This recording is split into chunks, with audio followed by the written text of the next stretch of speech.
evenings devoted to Galileo took place in this magnificent, recently restored 18th century former church in Liceo Torricelli. The ideal place for a discussion about science, music, literature and mathematics, centering upon the great scientist.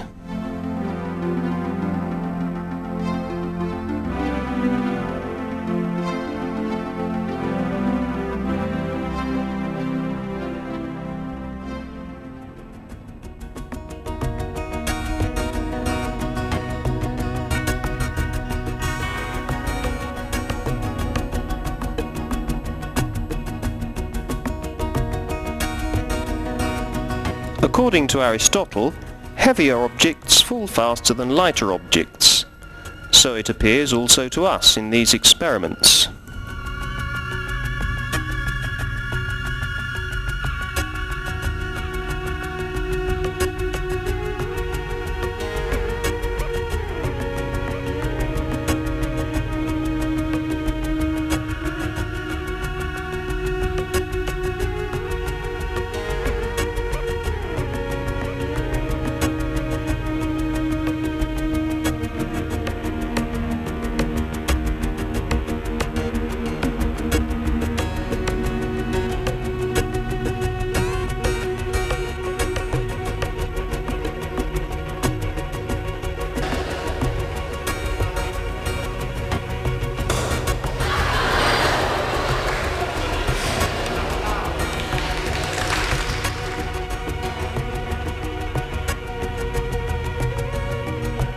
But the objects appear to fall in a different way if air resistance is eliminated. Well,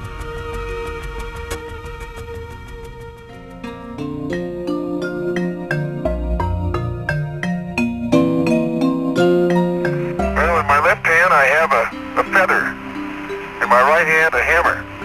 And I guess one of the reasons we got here today was because of a gentleman named Galileo a long time ago who made a rather significant discovery about falling objects in gravity fields. And we thought that where would be a better place to confirm his findings than on the moon. And so we thought we'd try it here for you. The feather happens to be appropriately a falcon feather for our falcon. And I'll drop the two of them here and hopefully they'll hit the ground at the same time. How about that? Mr. Galileo was correct in his findings.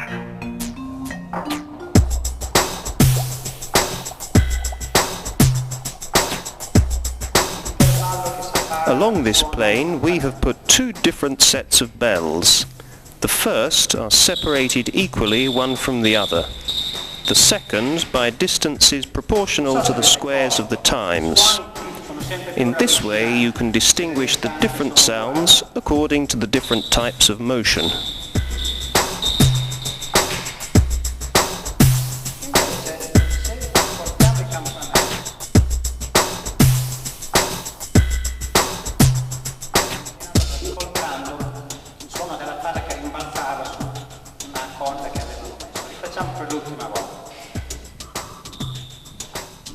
In order to discover the law of falling bodies, Galileo took to carrying out experiments using an inclined plane.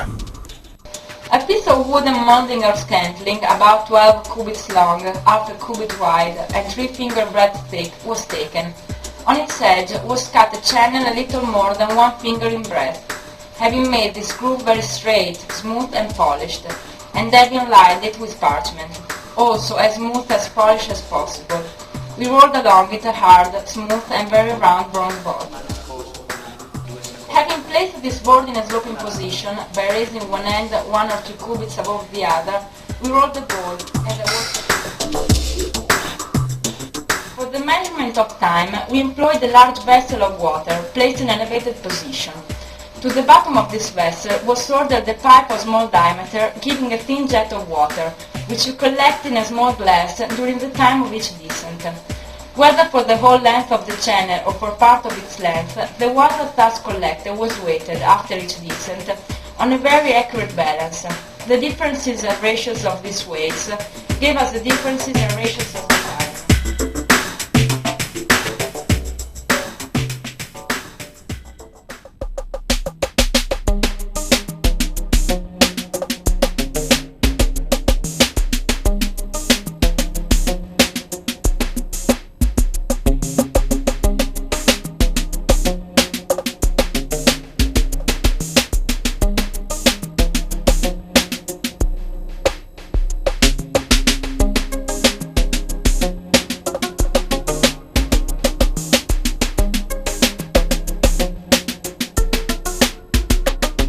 On the first evening, by way of providing an intermezzo, students from the Liceo played some pieces of music from Galileo's time. Now, we shall hear a piece composed by Galileo's father, Vincenzo.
In the course of the 2 evenings, we analysed the historical context in which Galileo lived, the features of both the Italian and Latin languages used by him to communicate, the philosophy of Aristotle, the concepts of Ptolemy, and the universe of Copernicus.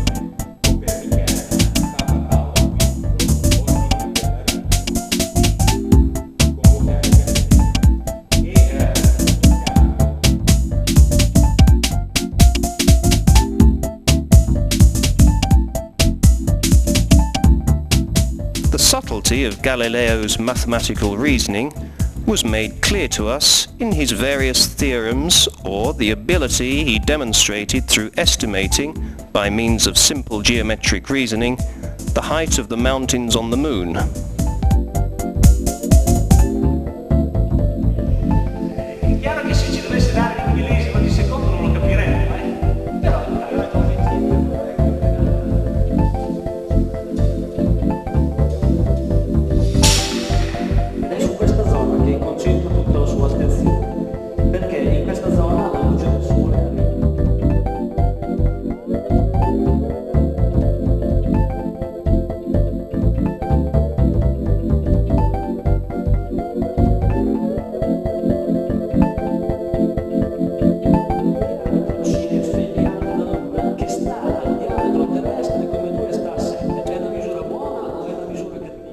Another reading from Galileo, the famous work about the relativity of motion in Dialogue Concerning the Two Chief World Systems, Ptolemaic and Copernican.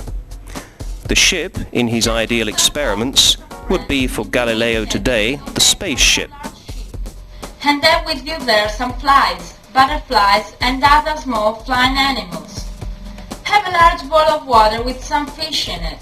Hang up a bottle that empties drop by drop into a wide vessel beneath it. With the ship standing still, observe carefully how the little animals fly with equal speed to all sides of the cabin. The fish swim indifferently in all directions. The drops fall into the vessel beneath. And, in throwing something to your friend, you need throw it no more strongly in one direction than another, the distance being equal. Jumping with your feet together, you pass equal spaces in every direction. When you have observed all these things carefully, so there is no doubt that when the ship is standing still everything must happen this way, have the ship proceed with any speed you like, so long as the motion is uniform and not fluctuating this way and that. You will discover not the least change in all the text named, nor could you tell from any of them whether the ship was moving or standing still. In jumping, you will pass on the floor the same spaces as before, nor will you make larger jumps towards the stern than towards the prow, even though the ship is moving quite rapidly, despite the fact that during the time that you are in the air, the floor under you will be going in the direction of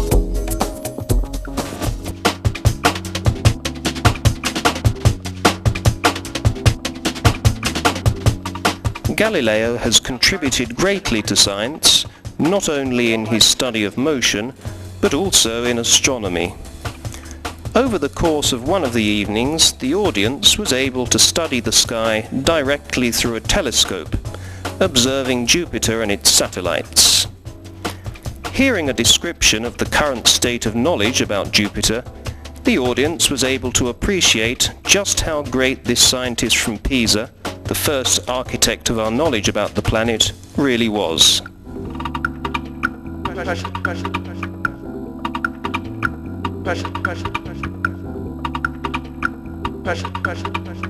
All life's precious.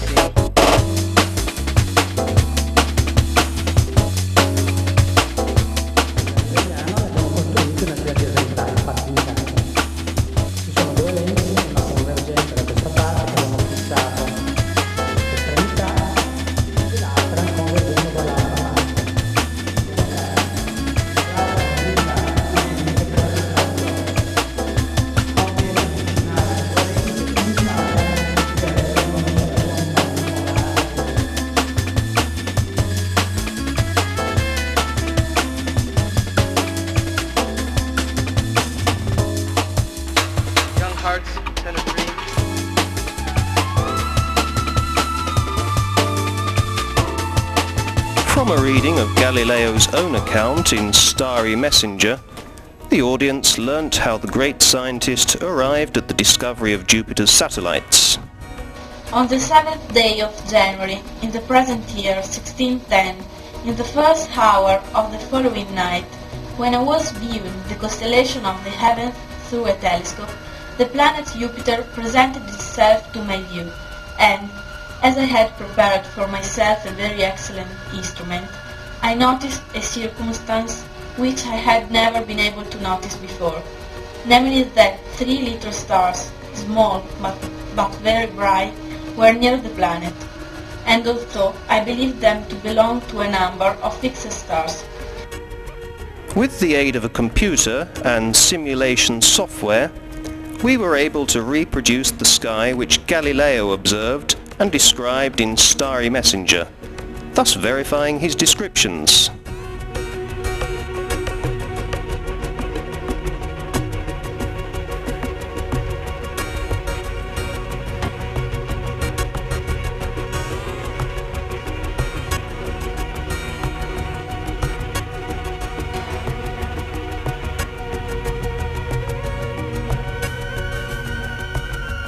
As a pleasant intermezzo, on the second evening the audience were given the chance to taste some recipes from Galileo's day. The food was cooked and served by students from the local catering college, while one of their teachers, a cook, explained the recipes to the audience.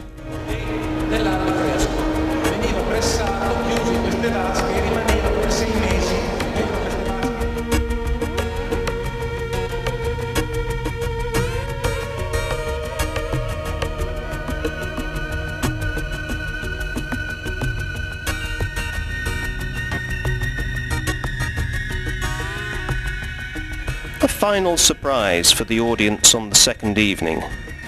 A yellow cloth, which had for the whole of the evening been covering a mysterious object, was removed, to reveal for the first time, in all its beauty, an old telescope belonging to the school and recently restored.